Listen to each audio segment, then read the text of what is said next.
135 billion. Arif Habib Consortium's revised bid stands at 135 billion. Lucky Consortium, your turn to consider. We would like to congratulate Arif Habib Consortium on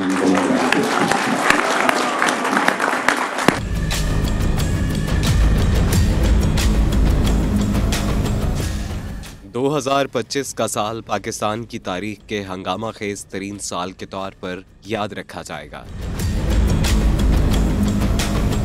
जिसमें न सिर्फ पाकिस्तान को भारत के साथ एक फैसला कुन जंग लड़ना पड़ी, जिसमें पाकिस्तान को मैदान जंग और खारजा महाज पर भी वाज़े फतह हासिल हुई। 2025 को आप मुख्तलिफ पैरामीटर में तकसीम कर सकते हैं। पहला, अगर आप बैनुल-अक़वामी सफ़ारती जो ताल्लुकात थे पाकिस्तान के या इस इंटरनेशनल फ्रंट्स पे, वो एक कामयाब तरीन आप साल कह सकते हैं। उसकी मल्टी प्रोंग रीज़न है। पहली रीज़न, पाक भारत एक जंग शुरू हुई। इस जंग में ज़ाहिर है पाकिस्तान को एक फ़तह मिली, जिसकी बुनियाद पर अमेरिका ने उसको एंडोर्स किया। जितनी तमाम रिपोर्ट्स आई तो लगता है पाकिस्तान की जो अमेरिका के साथ सरदमोरी चल रही थी वो बिल्कुल ही एक नई शक्ल इख्तियार कर गई। और आज भी प्रेसिडेंट ट्रंप जो हैं वो हर इंटरव्यू, हर गुफ्तगू 20 मरतबा, बल्कि अगर देखा जाए तो कई इतनी प्रमोशन जो इस जंग की किसी और ने की नहीं जितनी कि प्रेसिडेंट ट्रंप कह रहे हैं कि पाकिस्तान ने 7 तैयारे मार गिराए और पाकिस्तान ने जिस तरह से अपनी ये जंग जीती और फिर अमेरिका की दरख्वास्त के ऊपर जो है या अमेरिका के कहने के ऊपर जो है इस जंग को रुकवाया गया। हर एतबार से ये जो जंग हुई है ये इसमें पाकिस्तान को कामयाबी और फतह नसीब हुई है।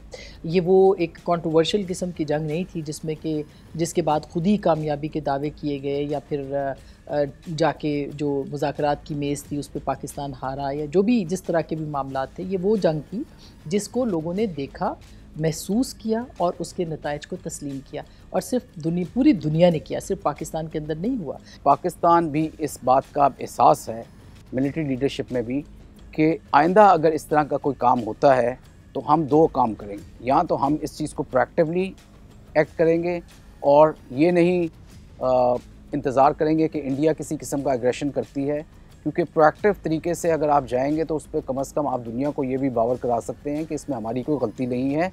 दे आर द वंस कि जिन्होंने ये खुद स्टेज मैनेज किया है। पिछली दफ़ा 3 दफ़ा ये काम ये कर चुके हैं, अब दोबारा ये काम करने लगे हैं, हम इनको इजाज़त नहीं दे सकते। दूसरी चीज़ ये है कि अगर वो किसी किस्म का एग्रेशन करते हैं जिस तरह उन्होंने पुलवामा में किया और पहलगाम के बाद किया, ऑपरेशन बंदर और ऑपरेशन सिंदूर की सूरत में, तो उसमें फिर हमें अगर मौका मिले तो हम उनको, जहां हमने पहले 2 जहाज़ मारे और फिर 6 जहाज़ मारे, तो हमें अब अगली दफ़ा अगर मौका मिलता है तो हम इनके 25 से 30 जहाज़ मारें, बल्कि इससे भी ज़्यादा मारें, ताकि इनको एक मैसेज जाए पेन ऑन पनिशमेंट का, और ये दोबारा वो चीज़ करने की ना सोचें और ना ही वो अपने लॉसेस को छुपा सकें जिस तरह उन्होंने कोशिश की ऑपरेशन बंदर में भी और ऑपरेशन सिंदूर में भी छुपाने की, और फेक न्यूज़ के साथ उन्होंने एक अपना नैरेटिव बिल्ड करने की कोशिश की।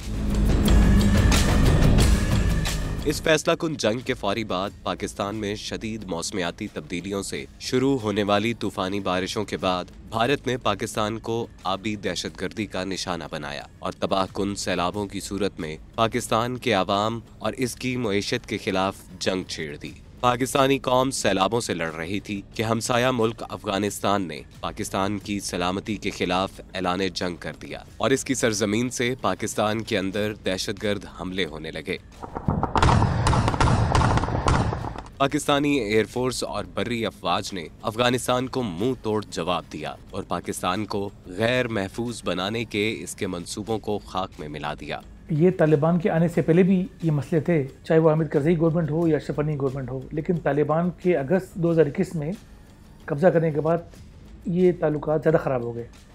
उसकी बुनियादी वजह यह है कि जो तहरीक तालिबान पाकिस्तान या दूसरे ग्रुप है हाफिज़ गुल बहादुर का, उनकी जानिब से पाकिस्तान में हमले बढ़ गए इन 4 सालों के अंदर। तो ये एक बुनियादी वजह है पाकिस्तान अफ़गानिस्तान के ताल्लुकात के ख़राब होने में। हम देखते हैं कभी कभी पाकिस्तान टॉक्स भी करती है, पाकिस्तान फ्रस्ट्रेशन के अंदर एक्सट्रीम में भी चली जाती है, एयर स्ट्राइक करती है, अफ़गान माजरीन को भी वापस भेजा ताकि तालिबान गवर्नमेंट में प्रेशर आए। चमन का बॉर्डर भी मतलब वीज़ा इन्फोर्स कर दिया, अफ़गान ट्रांजिट ट्रेड भी टाइटन कर दिया, ताकि शायद इसकी वजह से अफ़गान तालिबान TTP को पाकिस्तान में हमला करने से रोके, लेकिन वो कोई चीज़ कामयाब नहीं हो रही। और अब हम देखा कि कतर में और इस्तांबुल में बातचीत भी हुई जो इसमें कोई खतर ख्वाह कामयाबी नहीं हुई। दोनों मुल्कों के दरमियान जो इस वक्त सिचुएशन है, ठीक है, पाकिस्तान के पास नेगोशिएशंस में टेबल पे बहुत कुछ है, यहाँ के अहल मज़हब है, पूरी मजहबी सफारतकारी एक प्रोग्राम हमने भी किया और हम समझते हैं कि उसका एक असर है। पाकिस्तान से तकरीबन 4 वफूद जा चुके हैं। मौलाना फजल रहमान साहब का वफद, खुद मुल्ला हैबतुल्लाह साहब जो सुप्रीम लीडर है उनसे मिला था इस मौज़ूआत पे। वो इलेक्शन से पहले फिर वो सिनेरियो यहाँ पर तब्दील हुआ। इसके अलावा एक वफद में कूड़ा खटक से लेके गया था, उसमें भी हम तालिबान के बड़े रहनुमाओं से मिले थे और उन्हें हमें यही यकीन दहानी कराई थी कि जी अफ़गान सरज़मीन किसी के ख़िलाफ़ भी इस्तेमाल नहीं होने देंगे। मुल्क के अंदर सियासी हवाले से कानून और आइन के मौजू पर पार्लियामेंट के अंदर और पार्लियामेंट के बाहर जंगी माहौल मौजूद रहा और 27वीं तरमीम को दोनों ईवानों ने मंजूर किया। यही नहीं, पाकिस्तान साल भर मुआशी तौर पर भी हालत जंग में रहा और मुल्की मईशत के हवाले से खदशात और नए चैलेंजेस के बावजूद हुकूमत पुरुम्मीद रही कि वो मईशत को पटड़ी पर ले आएगी। इस तरह अगर 2025 को हर किस्म की जंगों का साल करार दिया जाए तो गलत नहीं होगा। हम इन्वेस्टिगेट्स की टीम ने साल 2025 के अहम तरीन वाकयात को, इनकी हंगामा खेजी और इनके फौरी और मुमकिना असरात पर एक तहकीक की है, जो कि एक तरह से साल 2025 में रोनमा होने वाले अहम तरीन वाकयात का न सिर्फ एक ज़मीमा है बल्कि इन वाकयात को एक दूसरे जाविये से देखने की कोशिश भी है।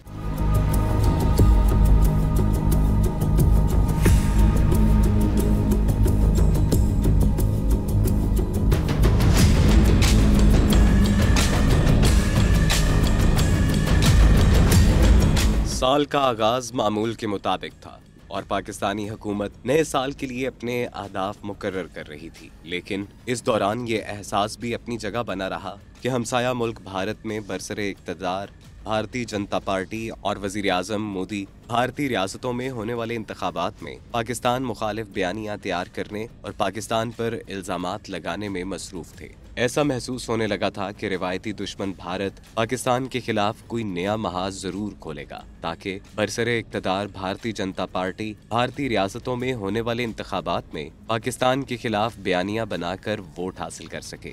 भारत का जो अभी लीडरशिप है उसमें वो जालियत वाला एलिमेंट तो है। उन्होंने जितने भी इलेक्शंस जीते हैं, जितने भी उन्होंने अपनी पॉपुलर सपोर्ट की है, वो हमेशा पाकिस्तान एंटी पाकिस्तान स्लोगन से की है और उन्होंने हमेशा यही नारा मारा है कि मूडी है तो मुमकिन है और घुस के हम मारेंगे। ये उनके नारे रहे हैं इलेक्शंस के दौरान। पाकिस्तान ने कभी भी इस तरह के नारे नहीं लगाए। यही नहीं बल्कि भारत पाकिस्तान के दूसरे हमसाया मुल्क अफगानिस्तान के साथ भी इस बिना पर ताल्लुकात को इस्तवार कर रहा था कि इसको पाकिस्तान के खिलाफ इस्तेमाल किया जा सके। भारत की नज़र तहरीक तालिबान पाकिस्तान के उन दहशतगर्द धड़ों पर थी जो अफगानिस्तान में बैठकर पाकिस्तान के खिलाफ दहशतगर्दाना कार्रवाइयों में मुलव्विस थे और उनके बारे में वाज़ेह सबूत मौजूद थे कि वो पाकिस्तान के अंदर दहशतगर्दी और पाकिस्तानी सिक्योरिटी फोर्सेस पर हमलों के लिए भारत से माली इमदाद हासिल कर रहे थे। इसमें कोई शक नहीं है कि एक प्रॉक्सी वॉर है जो कि पाकिस्तान के अंदर चल रही है। और आपको याद होगा कि अजीत दोवल का एक मशहूर ज़माना उनका एक लेक्चर है जो कि यूट्यूब पे आपको गूगल करने से मिल जाएगा, जिसमें कि उन्होंने ये कहा कि हमें पाकिस्तान से बराह रास्त लड़ने की ज़रूरत ही नहीं है, हम तालिबान को चंद पैसों के एवज़ जो है वो ख़रीद सकते हैं और पाकिस्तान को उनके साथ इंगेज कर सकते हैं। तो एग्जैक्टली ये जो इस वक्त ख़वारिज हैं या जो टीटीपी हैं, ये प्रॉक्सी हैं हिंदुस्तान के भी और वक्त और हालात में साबित भी किया है। ये एक तरफ अफ़गानिस्तान की जो रजीम है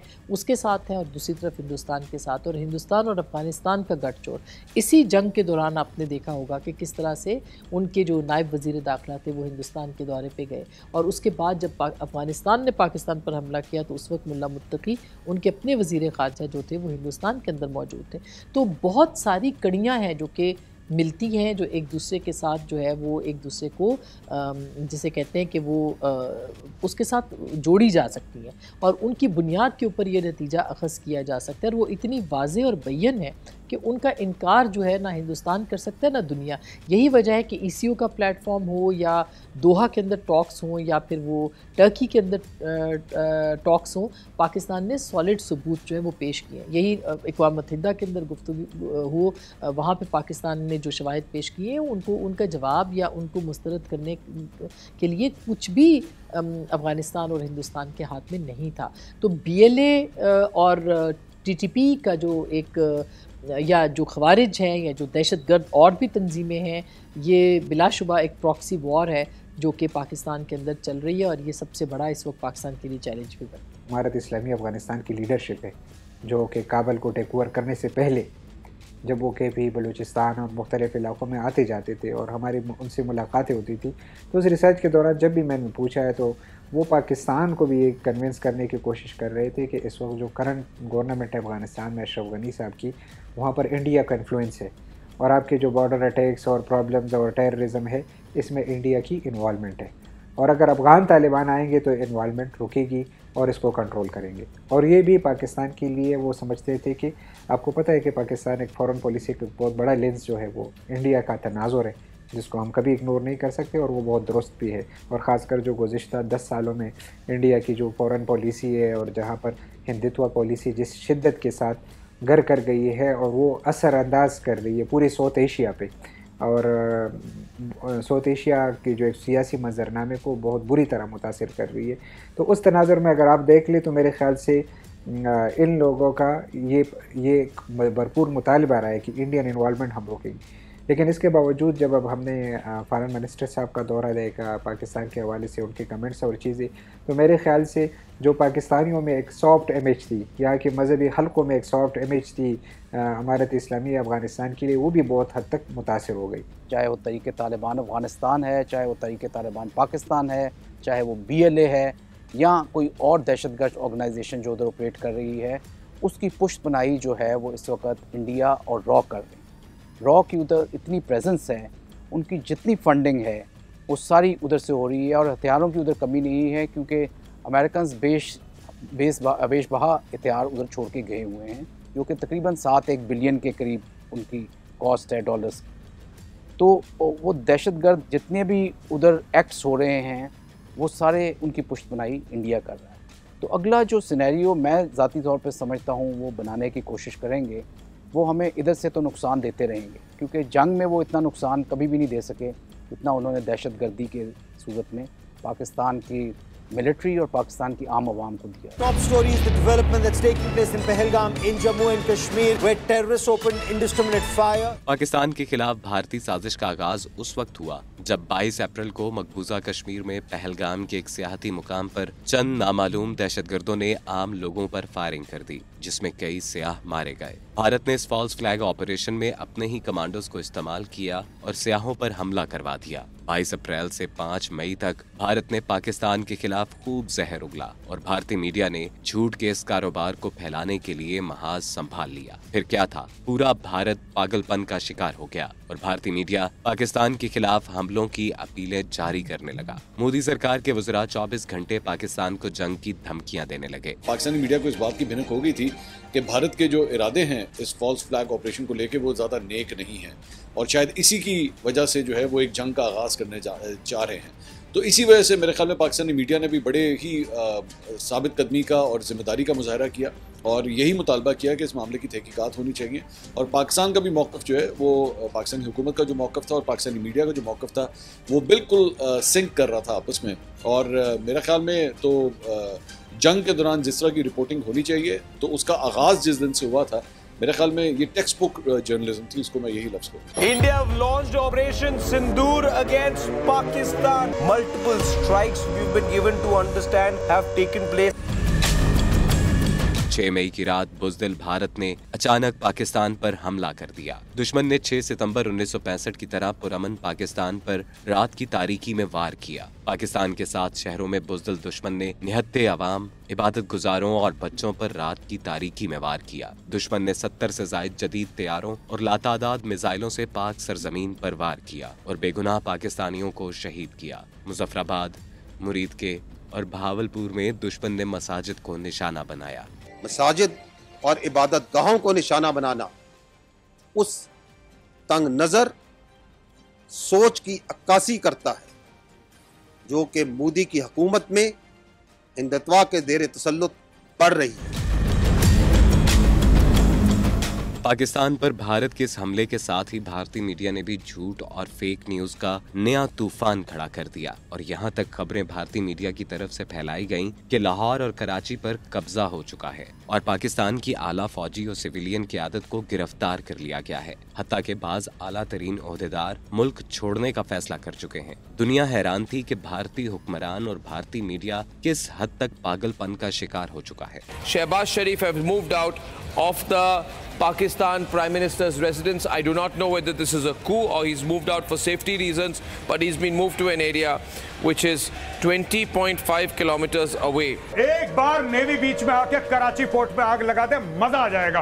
एक बार नेवी वाले आप भी जरा अपना इसमें हिस्सा डालो। आर्मी अंदर घुस गई है पाकिस्तान में। इंटरनेशनल अगर मैं ऑब्जर्वर्स को देखूं तो उन्होंने पाकिस्तानी मीडिया के किरदार की बड़ी तारीफ की कि एक्यूरेट रिपोर्टिंग जो है वो पाकिस्तान की जानिब से की गई, लेकिन भारतीय मीडिया की जानिब से, उनके टेलीविजन चैनल्स की जानिब से, बहुत बड़े बड़े एंकर्स, बड़े नामी ग्रामी एंकर्स की जानिब से जो रिपोर्टिंग की गई, फेक न्यूज़ फैलाई गई पाकिस्तान के मुख्तलिफ शहरों के हवाले से कि जनाब उनके ऊपर हमला हो गया और सारा कुछ, वो बहुत ही लो लेवल ऑफ जर्नलिज्म था। भारत के मीडिया के हवाले से माजी में भी यही कहा जाता था कि इनका दिन ब दिन जो है वो जर्नलिज्म का लेवल नीचे गिरता जा रहा है। लेकिन मेरे ख्याल में इस जंग ने जहाँ पे भारतीय फ़िज़ाइया को एक्सपोज किया, वहीं पे भारतीय मीडिया को भी एक्सपोज करके रख दिया कि इनका स्टैंडर्ड जो है वो इंटरनेशनल स्टैंडर्ड्स के करीब करीब भी कहीं नहीं। जो आप एक शिकस्त खुर्दा कौम के तौर पर या एक अपनी शिकस्त को तस्लीम नहीं करते हैं और आप उसको अपना बयानिया बनाते हैं कि आप कामयाब हैं, जबकि उसको दुनिया ने मुस्तरद किया। और आपने देखा कि हिंदुस्तान के मीडिया का क्या किरदार था। सबसे बड़ी मीडिया के अंदर जो चीज़ होती है वो क्रेडिबिलिटी होती है, वो उसका मयार होता है, वो उसकी जांच होती है ख़बर की, वो उसकी सच की पहचान होती है। और इन तीनों पैमानों के ऊपर जो है वो हिंदुस्तान का मीडिया फेल हुआ। और आपने देखा कि किस तरह से लाहौर के अंदर जो है वो समंदर बना दिया गया और उसको भी इसी तरह से नेवी के ऊपर हमला कर दिया गया, कराची फ़तह कर लिया गया, इस्लामाबाद जो है उसके ऊपर ताबड़तोड़ हमलों की ख़बरें चलाई गई। तो उनकी क्रेडिबिलिटी को बहुत डेंट पड़ा। यहाँ तक कि बड़े बड़े जो जरीदे थे इस वॉर के बाद उन्होंने हिंदुस्तान की मीडिया को टारगेट किया और उनके ऊपर काम किया। BBC हो गया या न्यूयॉर्क टाइम्स, वाशिंगटन पोस्ट, कौन सा ऐसा जरीदा था जिसने कि हिंदुस्तान के फ्रॉड मीडिया के ऊपर बातचीत नहीं की या लिखा नहीं या बोला नहीं। तो मेरा ख्याल है कि हिंदुस्तान को इस तरह के बयानिए की ज़रूरत थी और उन्होंने इस बयानिए को इसलिए इस्तेमाल करने की कोशिश की जिस पे कि वो नाकाम हुए, क्योंकि वो झूठ बेच रहे थे। और झूठ जो है इस दौर के अंदर वो झूठ ज़्यादा चल नहीं सकता। इससे उनकी इग्नोरेंस भी आप देखें, उनकी लाइल्मी और जहालत भी देखें, उनकी ट्रेनिंग भी देखें, उनकी तरबियत भी देखें कि किस तरह किस झूठ की बुनियाद के ऊपर जो गोदी मीडिया है वो खड़ा है। और उसको पूरी दुनिया ने फिर विटनेस भी किया कि उनका झूठ का जो पलंदा था वो किस तरह से एक्सपोज हुआ। प्रॉब्लम तब हुई जब मीडिया ने कम्प्लीटली फेक न्यूज़ को जो है वो चलाना शुरू कर दिया। और उसमें जो मेजर हमें प्रॉब्लम वहाँ पे नज़र आया जब भारत के अंदर मीडिया ने एक इंफॉर्मेशन वॉरफेयर कैंपेन शुरू की। जब भारत ने एक दिन आके इल्ज़ाम लगाया कि पाकिस्तान ने भारत के 15 शहरों पे हमला किया है, वहाँ से इंडियन मीडिया ने एक मोमेंटम पिक किया उस दिन और उस रात फिर 1-2 बजे तक वो चलते रहे। और अगले दिन पता चला कि भारतीय मीडिया जो कुछ बोल रहा था वो झूठ बोल रहा था कि लाहौर पे कब्ज़ा हो गया है, कराची में पोर्ट पे हमला हो गया है। तो वो एक बेसिकली मीडिया को इंडिया के अंदर दचका लगा। दूसरी तरफ पाकिस्तान में सब कुछ नॉर्मल था और पाक फौज बवक्त ज़रूरत अपने शहरियों को हालात से आगाह कर रही थी। अगरचे 6 मई की रात के पहले ही हमले में पाकिस्तान एयरफोर्स भारत का सारा गरूर खाक में मिला चुकी थी और इसके साथ जदीद तरीन तैयारों को इसी की सरजमीन पर तबाह किया जा चुका था। लेकिन दुश्मन इस शिकस्त फाश के बावजूद हट धर्मी और ढिठाई पर कायम था और भारत की फौजी जनता रोजाना अपने अवाम और दुनिया के सामने शर्मनाक अंदाज में झूठ बोल रही थी। मोदी सरकार जो है और उसके जितने भी एडवाइज़र्स हैं वो भी बड़ी एक ख़तरनाक खेल खेल रहे हैं और उन कभी भी पाकिस्तान को उन्होंने बर्दाश्त नहीं किया। और जो अजीमत उन्हें बर्दाश्त करना पड़ी, जो उनको नुकसान हुआ पुलवामा के बाद भी और ये ऑपरेशन सिंदूर के बाद भी, तो मैं समझता हूँ कि वो चैन से बैठेंगे नहीं। तमाम इंटरनेशनल मीडिया ने इस चीज़ को माना कि इंडिया के लॉसेस हुए हैं और पाकिस्तान का लॉस नहीं। सो ये भी अगर आप देखें कि इंडिया का सिर्फ एक राफेल भी अगर गिरा है और पाकिस्तान का कोई लॉस नहीं हुआ। वो 80 जहाज़ लेकर आए, आपके 40 जहाज़ भी नहीं थे जो कि डिफेंसिव उसमें थे। सो उन्होंने अपना जहाज़ लूज़ किया और आपने कोई लूज़ नहीं किया, तो इसका मतलब है कि आपकी जीत हुई। अगर दोनों तरफ से कोई लॉसेस ना होते तो फिर भी पाकिस्तान की जीत थी, क्योंकि जो उनका साइज़ था उनकी स्ट्राइक फोर्स का, उसके मुकाबले में पाकिस्तान ने जितना किया, प्लस वो ऑफेंसिव पे थे, हमने डिफेंस करना था, वो अग्रेसर्स थे, हमने उनको उसका जवाब देना था। तो उस लिहाज से अगर देखा जाए तो इंडिया अगर कहता है कि हमारे 6 नहीं गिरे या 7 नहीं गिरे, हमारा एक जहाज़ फॉर एग्ज़ाम्पल गिरा है, तो तब भी उनकी शिकस्त। पाकिस्तान चाहता तो उसी वक्त तमाम हकाइक सामने ले आता, लेकिन पाकिस्तानी क़यादत ने भारत को एक और मौका दिया कि वो अकल से काम ले।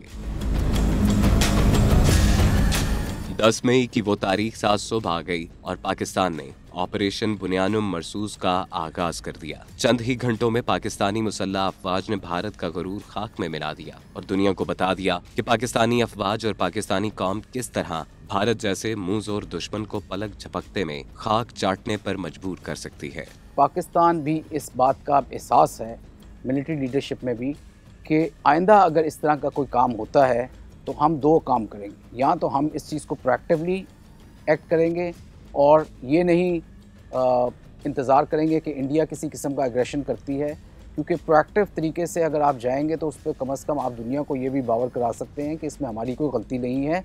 दे आर द वंस कि जिन्होंने ये खुद स्टेज मैनेज किया है, पिछली दफ़ा 3 दफ़ा ये काम ये कर चुके हैं, अब दोबारा ये काम करने लगे हैं, हम इनको इजाज़त नहीं दे सकते।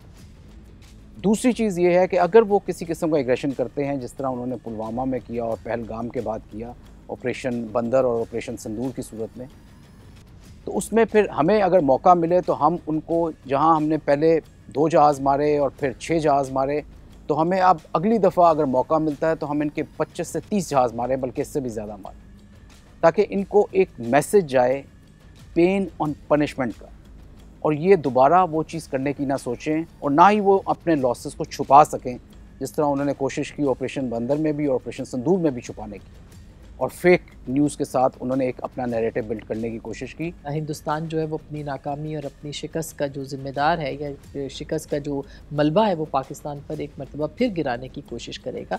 पाकिस्तान तैयार है उसके लिए, लेकिन हिंदुस्तान को एक मरतबा फिर शिकस्त का सामना करना पड़ेगा। और मैं इसलिए नहीं कह रही कि मैं एक बतौर पाकिस्तानी ये मैं बात कर रही हूँ, मैं बतौर एक विटनेस के तौर पे ये बात कर रही हूँ, एक सहाफ़ी के तौर पे, कि जो पाकिस्तान की कैपेबिलिटीज़ है और पाकिस्तान की जो रियासत और हुकूमत या हमारी जो अफवाज है उनकी जो एक रिज़ॉल्व है वो इससे कहीं ज़्यादा, और एक बहुत एक एनर्जी है अफवाज के अंदर भी और अवाम के अंदर भी, कि वो हिंदुस्तान के किसी भी फॉल्स फ्लैग और उसके बाद के जो आफ्टर मैथ है उसको रोकने, उसको नाकाम बनाने की पूरी सलाहियत है।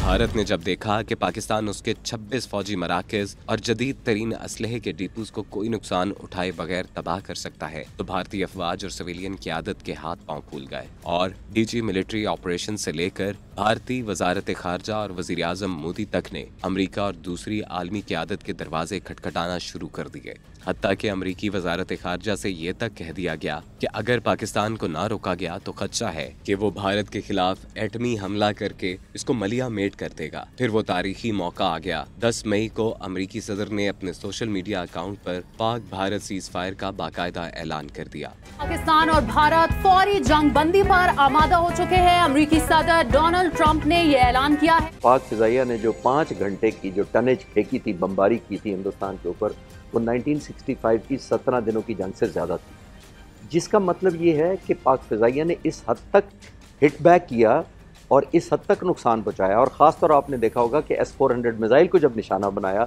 जो आंखें थी और कान था हिंदुस्तान का, 3 उनके पास टोटल बैटरीज हैं इस पूरे की, और 2 को हमने तबाह कर दिया, जिससे वो इनसिक्योरिटी पैदा हो गई, वो माइट ख़त्म हो गया, वो अना और तकब्बुर जो उनके अंदर था कि हमें पेनिट्रेट नहीं किया जा सकता, वो उनका ख्वाब या उनकी विजन या इल्यूजन जो था वो खाक में मिल गया। तो ये देखने के बाद हिंदुस्तान को सीज फायर पर मजबूर होना पड़ा था। और मैं तो लास्ट बात इस पर ये कहूँगा कि प्रेसिडेंट ट्रंप अक्सर कहते रहते हैं, कभी जहाज़ गिरने का बताते हैं, कभी प्राइस बता देते हैं, वो इशारे तो हिंदुस्तान की तरफ ही हैं। और कुछ दिनों में लगता है वो किसी ज़्यादा ज़रा गुस्से में हुए तो वो ये भी बता देंगे कि सीज फायर के लिए किसने कहा था। वो आपको इंशाल्लाह कन्फर्म हो जाएगा कि हिंदुस्तान ने पहल की थी।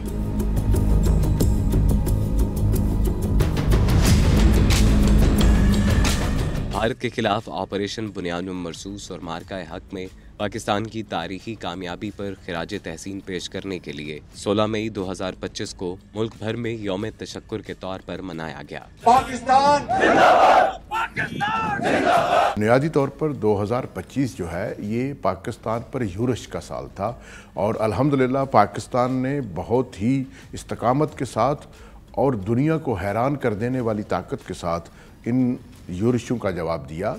पहले पाकिस्तान ने हिंदुस्तान को शिकस्त दी और पाकिस्तान की एयरफोर्स ने हिंदुस्तान की जो मुँह ज़ोर किस्म की एयरफोर्स थी उसको उसी की सरजमीन पर शिकस्त दी और 7 उसके जदीद 3 तैयारे जो हैं उनको तबाह किया।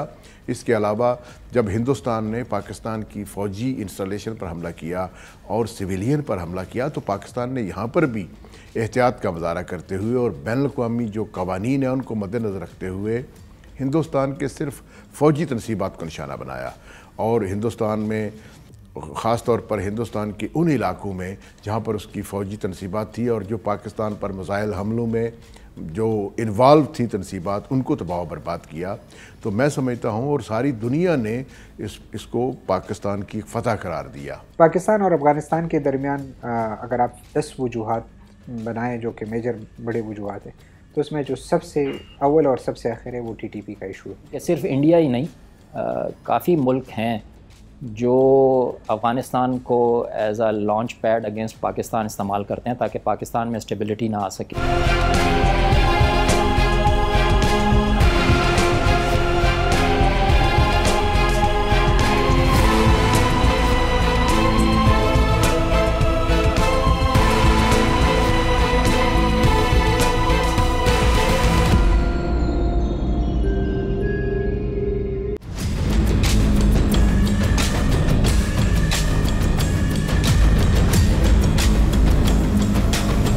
पाकिस्तान से जंग में शर्मनाक शिकस्त के बाद भारत ने रवायती दुश्मन की धोखाधही और अचानक वार करने की अपनी पुरानी हिकमत अमली का इस्तेमाल उस वक्त किया जब पाकिस्तान में शदीद तूफानी बारिशों के बाद खास तौर पर पंजाब में दरियाओं और नदी नालों में सैलाब आ चुका था। भारत ने अचानक दरियाए चनाब और दरियाए सतलुज में पानी छोड़ दिया और पाकिस्तान को इसकी इत्तला ना दी गई।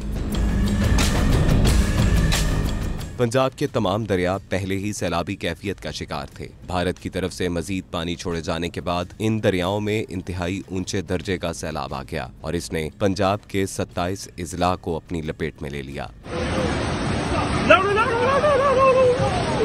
मौसमी आफात, तूफानी बारिशों, पहाड़ी इलाकों में तौदे गिरने, बुनेर और सवात में क्लाउड बर्स्ट और पंजाब के 27 इजला में तबाहकुन सैलाबों में सरकारी आदादोशुमार के मुताबिक 1012 अफराद जाँ बहक हुए जबकि 1200 से जायद जख्मी हुए। सैलाब की वजह से एक तखमीने के मुताबिक 500 अरब रुपए से जायद का नुकसान हुआ। ज़राई शुबे को बहुत ज्यादा नुकसान का सामना करना पड़ा और एक अंदाजे के मुताबिक लाखों एकड़ पर खड़ी फसलें तबाह होने और ज़राई ढांचे को पहुँचने वाला नुकसान 300 अरब रुपए से जायद है। 27 अजला की 72 तहसीलों में इस सैलाब की वजह से तबाहकारियाँ हुई और इसके साथ साथ टोटल जो तकरीबन 4.7 मिलियन 47 लाख लोग जो हैं इन अजला में वो मुतासिर हुए।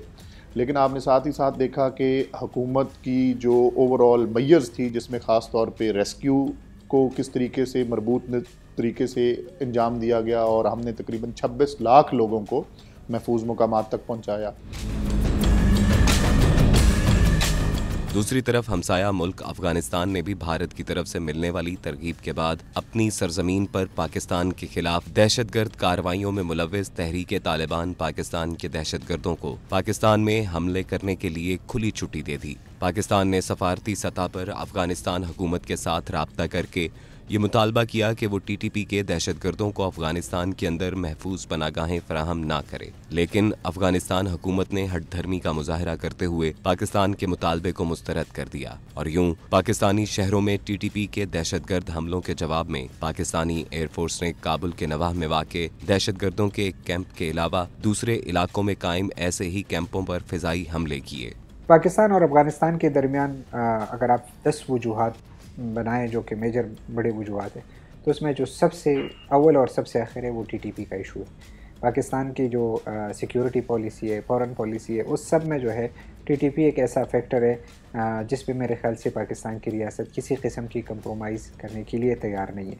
अगर माजी में भी उन्होंने थोड़े बहुत ही कंप्रोमाइज़ की या पिछले मुज़ाकरात की, तो वो भी इस वजह से बड़ी ख़बर थी कि इस मसले को किसी तरीके से मैनेज किया जाए, जो सारे प्रपोजल्स थे। लेकिन वो इसका हल नहीं था कि टीटीपी को, यानी कुछ लोग कह रहे हैं जैसे डी रेडिकलाइजेशन कर रहे हैं, main streaming of militants group कर रहे हैं, वो उस तरह के प्रपोजल्स पे काम था। और इस वक्त जो है बिल्कुल hard core counter terrorism policy के तहत वो यही कहते हैं कि ये पाकिस्तान पे हमला नहीं होगा। 12 अक्टूबर को अफगानिस्तान की सिक्योरिटी फोर्सेस ने पाकिस्तानी सरहद की खिलाफवर्जी की और पाकिस्तानी सिक्योरिटी फोर्सेस पर हमले शुरू कर दिए। इन हमलों में 23 पाकिस्तानी सिक्योरिटी एहलकार शहीद हुए। जवाब में पाक फौज ने अफगान सिक्योरिटी फोर्सेस को निशाना बनाया और अफगानिस्तान ने पिसपाई इख्तियार करते हुए सीज फायर का मुतालबा कर दिया।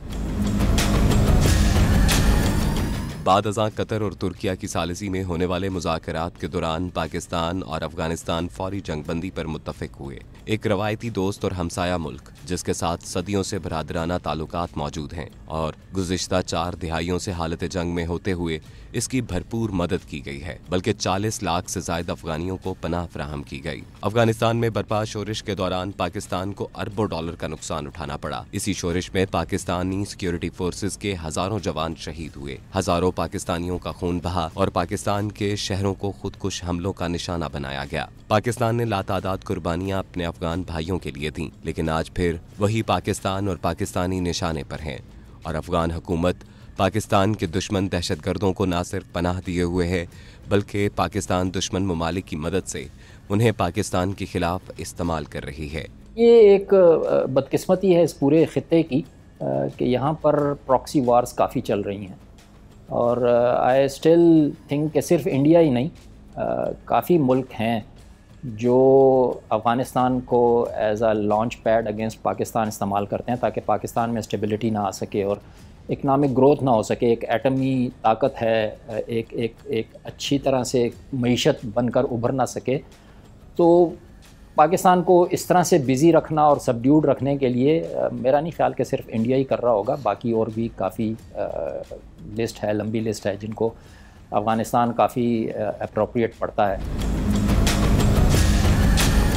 पाक अफगान ट्रांजिट ट्रेड इसी कशीदा माहौल और अफगान हुकूमत के गैर जिम्मेदाराना रवैये की वजह से मुअत्तल है। FBI ने कराची पोर्ट से अफगान ट्रांजिट ट्रेड की ट्रांसपोर्टेशन भी गैर मुय्यना मुद्दत के लिए बंद कर दी। इससे पहले अगर आप देख लें तो पाकिस्तान और अफगानिस्तान के हालात बहुत ख़राब हो गए थे, लेकिन इसके बाद उसमें एक ब्रेक थ्रू आया। हमारे जो बिज़नेस रिलेशन से बॉर्डर्स में बेहतरी थी, वफूद का तबादला था तो होता, और उसमें ये एक थिंकिंग आ गई थी कि जो सिक्योरिटी के जो मसाइल है वो भी रहेंगे और इस तरह बायलैटरल जो रिलेशंस है, ट्रेड है और चीज़ें हैं उसको भी साथ साथ देखते रहेंगे। अब जो करंट सिनेरियो है जिसकी वजह से पाकिस्तान का जो मौक़िफ़ है और वो मेरे ख़्याल से बहुत वाज़ेह है कि अगर तालिबान इमारत इस्लामी अफ़गानिस्तान की जो हुकूमत आई है तो अशरफ गनी साहब के हुकूमत के मुकाबले में, जिसको जमहूरियत कहते हैं, वहाँ पर पहले साल 60% हमलों में इजाफा हुआ पाकिस्तान पे और दूसरी साल जो है 80% तक ही है और ये परसेंटेज मुसलसल बढ़ती जा रही है।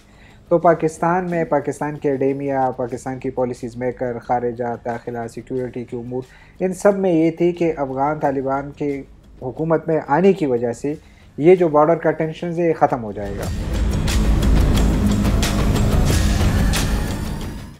ये वो कंपनियां हैं जो बहुत अरसे से पाकिस्तान में काम कर रही थी और उसमें एक प्रोटेक्टर गैम्बल PNG जिसको कहते हैं 1991 से पाकिस्तान में मैन्युफैक्चरिंग और सप्लाई कर रही थी और उसके बड़े मशहूर प्रोडक्ट थे। इन्वेस्टर माइग्रेटरी बर्ड होता है, जहाँ से उसको कंफर्ट जोन मिलेगा, जहाँ उसका नेस्ट कंफर्टेबल और वार्म होगा वहीं आएगा। Try to bridge that confidence gap.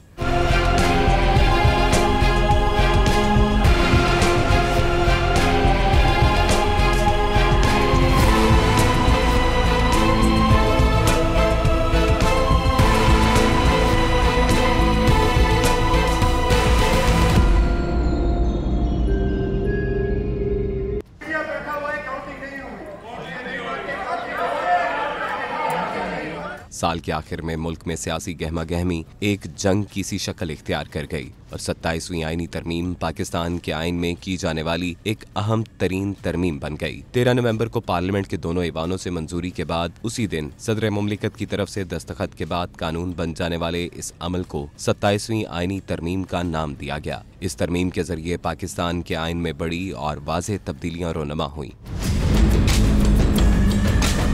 विफाकी आईनी अदालत का क़याम अमल में आया, यानी एक नया अदालती निज़ाम बना दिया गया। अदलिया और जजों की तकर्री और तबादलों के अमल में तब्दीलियां लाई गईं। आर्टिकल 243 में तरमीम के जरिए मुसल्लह अफवाज के कमांड स्ट्रक्चर में तब्दीली की गई, जिससे आर्मी चीफ और दिफाई क़यादत के किरदार और इख्तियारात पर नया कानूनी ढांचा मुतारिफ हुआ। एक नया ओहदा चीफ ऑफ डिफेंस फोर्सेस कायम हुआ, जिसकी सरबराही आम तौर पर चीफ ऑफ आर्मी स्टाफ को दी जाएगी। इसका मकसद तीनों मुसल्लह अफवाज के माबैन जामे कमांड बनाना है। इसके साथ ही फौज में से chief of joint staff committee का ओहदा खत्म कर दिया गया। तरमीम के बाद आला तरीन फौजी क़यादत और सदर मुमलिकत के लिए अदालती मुकदमात से ताहयात इस्तिस्ना की भी शिक शामिल की गई। 27वीं आईनी तरमीम जिसने आपके कई एरिना को जो इंस्टीट्यूशंस हैं उनकी शेप, जो बुनियादी स्ट्रक्चर है, उसको तब्दील किया है।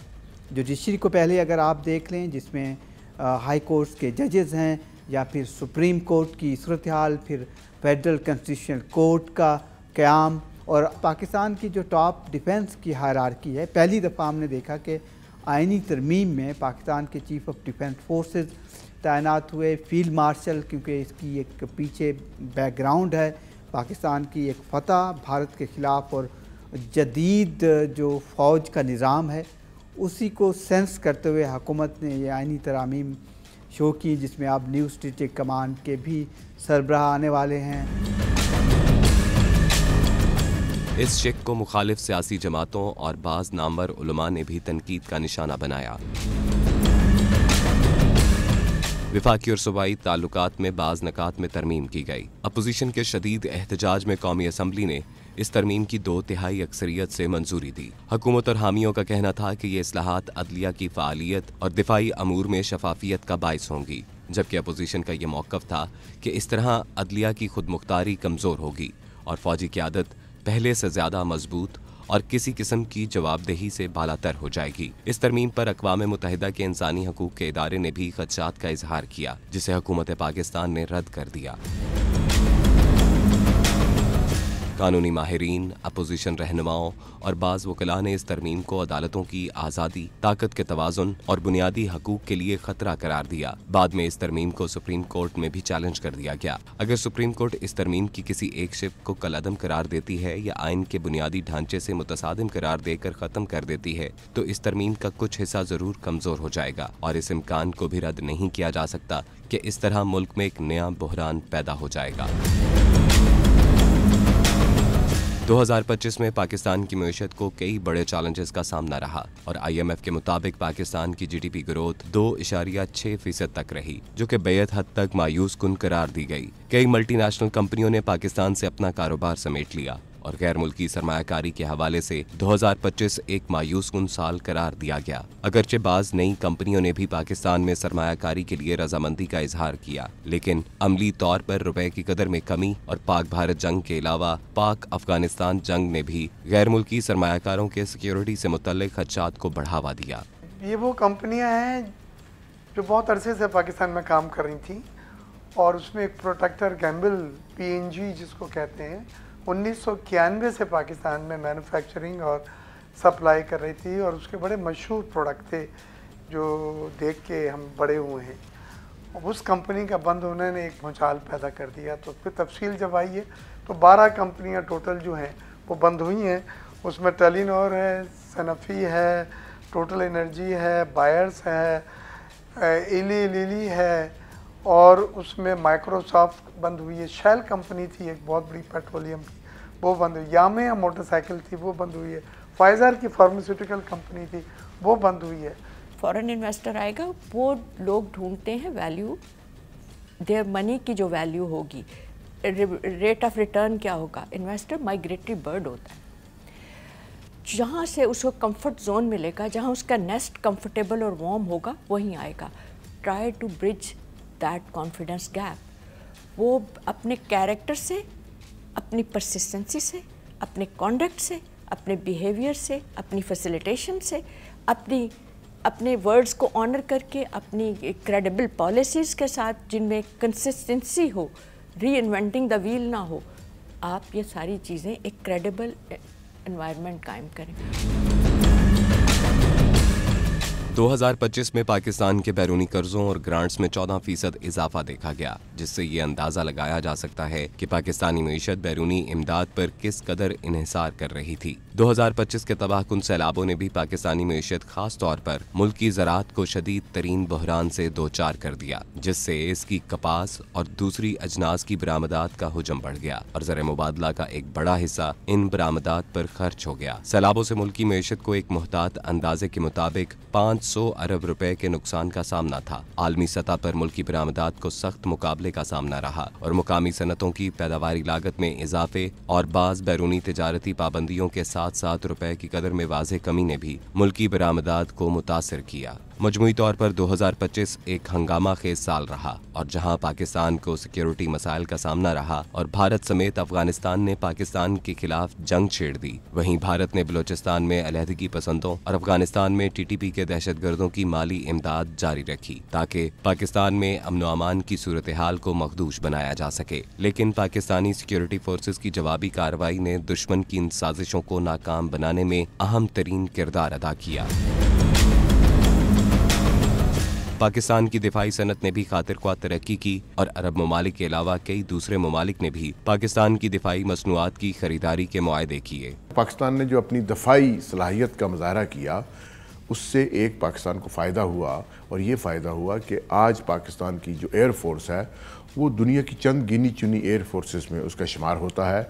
और शायद यही वजह है कि पाकिस्तान को लीबिया के साथ और दीगर अरब ममालिक ने भी पाकिस्तान के साथ ना सिर्फ उन्होंने तजारत की है इस हवाले से, बल्कि हमें बहुत सारे कॉन्ट्रैक्ट मिल रहे हैं। तारीख के तबाहकुन तरीन सैलाब थे और पाकिस्तान की हुकूमत ने और ख़ास तौर पर पंजाब में जो तबाही थी वो बड़े पैमाने पर थी। सूबाई हुकूमत ने वफाकी हुकूमत की मदद के साथ ना सिर्फ इस सैलाब पर काबू पाया बल्कि इसके मुतासिरीन की मदद की और अब भी ये सिलसिला जारी है।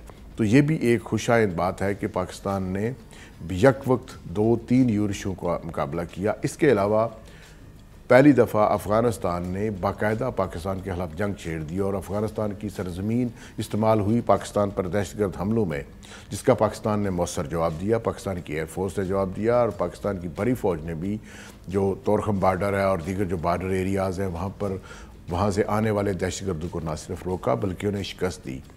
तो ये मजमूई तौर पर पाकिस्तान पर हमलों का साल था, पाकिस्तान की तरफ से कामयाब दफा का साल था और इसी तरह अगर देखा जाए तो पाकिस्तान ने एक नई, मैं समझता हूँ, शुरुआत की हैं खित्ते में, डिप्लोमेटिकली भी और फ़ौजी हवाले से भी और सलामती के हवाले से भी। साल के आखिर में पाकिस्तान की कौमी एयरलाइन PIA के 75% शेयर्स एक ओपन बिडिंग में नीलाम हो गए। इस बोली के कामयाब बोली दहिंदा आरिफ हबीब ग्रुप ने कौमी एयरलाइन के 75% हिस्से 135 अरब रुपए में खरीद लिए। बोली के मुताबिक हुकूमत पाकिस्तान PIA के 25% हिस्से अपने पास रखेगी और 10 अरब रुपए इसको फौरी तौर पर नकद हासिल होंगे। हुकूमत को तवक्को है कि नए मालिकान अप्रैल 2026 से PIA को चलाएंगे।